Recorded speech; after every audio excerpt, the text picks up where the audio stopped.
तर आणखी एक ब्रेकिंग बातमी दरम्यान काँग्रेस पक्षानं विशाल पाटलांना समजवलं पाहिजे असं उद्धव ठाकरे यांनी म्हटलेलं आहे। तर विशाल पाटलांची नाराजी दूर करू, त्यांना समजावून सांगू असं काँग्रेस प्रदेशाध्यक्ष नाना पटोले यांनी म्हटलंय। विशाल पाटील यांनी अपक्ष उमेदवारी अर्ज भरल्यानं महाविकास आघाडीमध्ये ठिणगी पडण्याची शक्यता आहे। मात्र विशाल पाटलांची नाराजी आम्ही दूर करू असं सुद्धा नाना पटोले यांनी यावेळी म्हटलंय।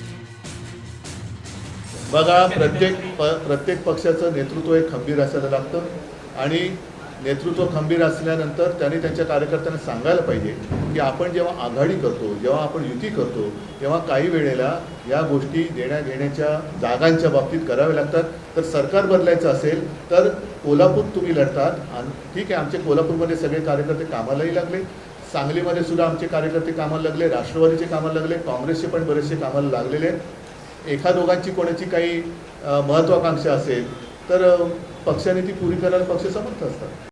त्यांना आम्ही आज समजावून सांगू आणि मार्ग काढू। कशा पद्धतीने मार्ग काढणार आहे म्हणून, कारण की ज्या पद्धतीने आता बंडखोरी तिकडे विशाल पाटील करण्याच्या तयारीत आहे, त्यामुळे कसं दूर करणार आहे? आम्ही नाराजी दूर करू ना, मी तुम्हाला सांगितलं, भेटल्यानंतरच त्यांच्याशी बोलू ना।